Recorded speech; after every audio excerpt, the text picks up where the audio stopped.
గుర్తుపెట్టుకో బాస్, ఆగకుండా కురుస్తున్న ఈ వర్షాలు 90s లో పారే నీటిలో పేపర్ బోట్స్ని వదిలిన మా బాల్యాన్ని గుర్తు చేస్తున్నాయి.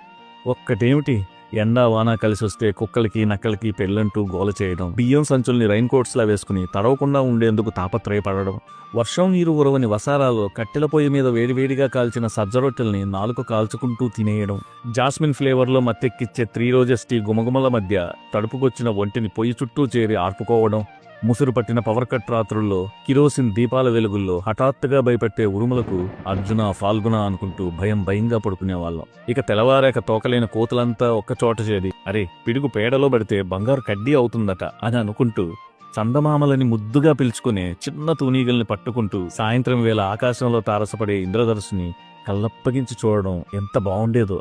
రోస్టెడ్ సన్ఫ్లవర్ గింజల్ని ఊరపిచ్చుకుల్లా రోజంతా ఒలుచుకు తినడమే మాకున్న అతిపెద్ద టైంపాస్. అప్పుడు చెప్పుకుంటూ పోతే ఒకటా రెండా గాలం పట్టుకుని చేపలకెళ్లడం, పెద్ద పరిగెలకని వెళ్లి పీతలతో తిరిగి రావడం, మామిడి ఉరుగులు చప్పరించుకుంటూ అందరినీ ఊరించడం, అవన్నీ వానల్లో తడిచిన జ్ఞాపకాలు కాదు బాస్, మన జీవితంలో ఎప్పటికీ తడారని వెలకెట్టలేని ఆనందాలు.